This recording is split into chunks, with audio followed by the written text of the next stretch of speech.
Experience और ये youth की जो एनर्जी जब जुड़ेगी, डेवलपमेंट का वो सैलाब होगा, पीस का वो सैलाब होगा, प्रॉस्पेरिटी का वो सैलाब होगा, हम सबके उज्जवल भविष्य का।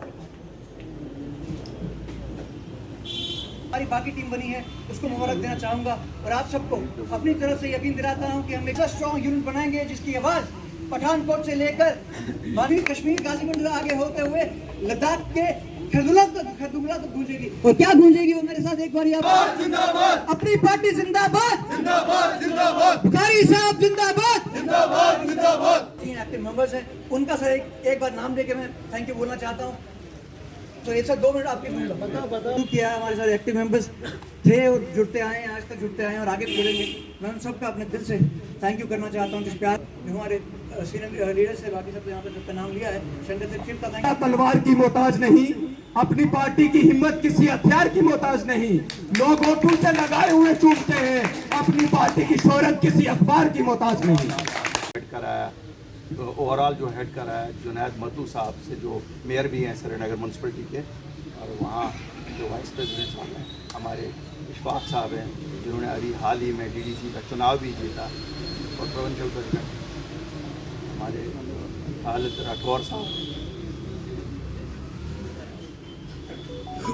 हमें सब जो सीनियर साथी मेरे हैं और मुझे इन सब लोगों से काफ़ी उम्मीदें हैं कि जम्मू कश्मीर की रियासत जो थी या आज यूटी है, हमारे मसले का हल यूथ के पास है। अगर हम इनको एड्रेस करने में कामयाब हो जाएंगे तो रियासत और जो यूटी है इसके सब मसले हल हो सकते हैं। मुझे पूरी उम्मीद है कि जो हमारी रियासत, जो हमारी पहचान 5 अगस्त 2019 को हमसे छीन ली गई, ये यूथ एक ऐसी मोमेंट चलाएगा कि मैं अपनी शनाख्त वापस मिले और स्टेटहुड वापस मिले।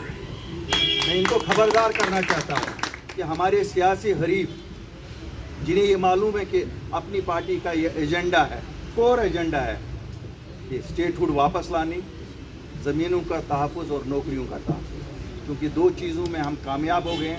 तीसरी अगर कहा जाए इस पार्टी की शाह रग है। अब जब उन्हें समझ आ रही है कि स्टेटहुड वापस लाने में अपनी पार्टी करीब करीब कामयाब हो गई है। आपने देखा होगा कैसे वो लोग अब बाधा डालने की कोशिश कर रहे हैं। आज वो कह रहे हैं कि हमें स्टेटहुड नहीं चाहिए। उनको ये छोटी सी खुशी भी जम्मू कश्मीर के लोगों के लिए मंजूर नहीं है।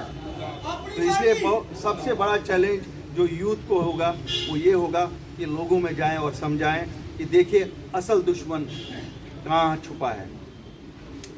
कल जो कह रहे थे कि हमसे छीना गया, आज जब वापस लाने के लिए अपनी पार्टी करीब करीब कामयाबी की तरफ चल रही है, वो बाधा डालने की कोशिश कर रहे हैं। एक आश्वासन दिलाना चाहता हूँ कि वो डिले कराने में शायद कामयाब हो जाएंगे, लेकिन they can not deny this right of statehood. और मैं उनको भी खबरदार करना चाहता हूँ कि 72 साल में उन्होंने जो कुछ था वो दे दिया, उन्होंने सब कुछ बेच लिया। आज लाने की बात जब है तो अपनी पार्टी ही लाएगी। उनमें ये हिम्मत भी कभी नहीं है कि वो कोई चीज़ लाए। इसलिए इस यूथ पार्टी विंग का बहुत चैलेंज है। आपको उनको हेड ऑन लेना होगा और जो भी वो लोगों के उमंगों के खिलाफ जो भी स्टेप्स वो उठा रहे हैं, you will have to expose them. Sir बताएं, जो आज यहाँ पर पब्लिक मीटिंग आपने वर्कर्स मीटिंग रखी गई है, क्या क्या इश्यूज? नहीं, ये यूथ फैसिलिटेशन था जो हमारी यूथ विंग हमने जिसका गठन किया है, उनका कोई फैसिलिटेशन थी। और मुझे खुशी है कि हमने जिन नौजवानों को ये जिम्मेवारियाँ सौंपी है, इंशाल्लाह आप देखेंगे वो जम्मू कश्मीर के लोगों के लिए हर वक्त हर समय अवेलेबल होंगे, उनकी खिदमत के लिए, उनके इश्यूज़ को हाईलाइट कर लेंगे, उनको हल करने के लिए। स्टेटहुड की आपने यहाँ पर बात की, क्या लगता है आपको? ये तो हमारा कोर एजेंडा है, हम तो लेके रहेंगे इंशाल्लाह, इसमें हमें कोई शक नहीं है। आप देख रहे हैं हम जितने भी लोग हैं, आपने देखा होगा तो पिछले 2-3 दिनों से पता लग रही है कौन स्टेटहुड के ख़िलाफ़ हैं लोग, जो कल तक सीना पीट रहे थे कि हमारा छिन गया सब कुछ। आज जब उन्हें लग रहा है कि अपनी पार्टी कामयाब हो रही है वो वापस लाने में, वो कहते हैं हमें ज़रूरत नहीं है। लेकिन ऐसा उसमें हम उन्हें कामयाब होने नहीं देंगे।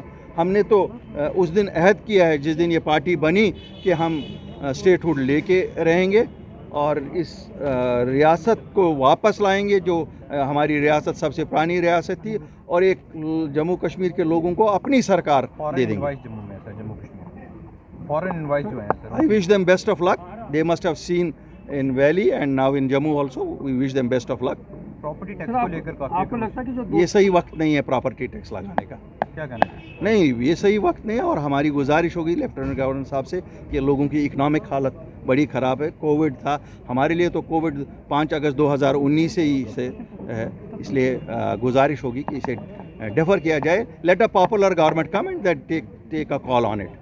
जो दो अगर डेलीगेशन आया हुआ है, फॉरेन डेलीगेशन आया हुआ है, तो आपको लगता है कि पाकिस्तान जो जम्मू कश्मीर के लिए गलत खबरें देता है या उनके अंतर्राष्ट्रीय स्तर पर, तो उसका कोई फर्क पड़ेगा? देखिए, मुझे लगता है हमारे मुल्क के फॉरेन मिनिस्टर साहब और हमारे मुल्क के प्रधानमंत्री उस प्रोपेगेंडा को बेहतरीन तरीके से हैंडल कर रहे हैं, और ये हमारे डोमेन में नहीं है।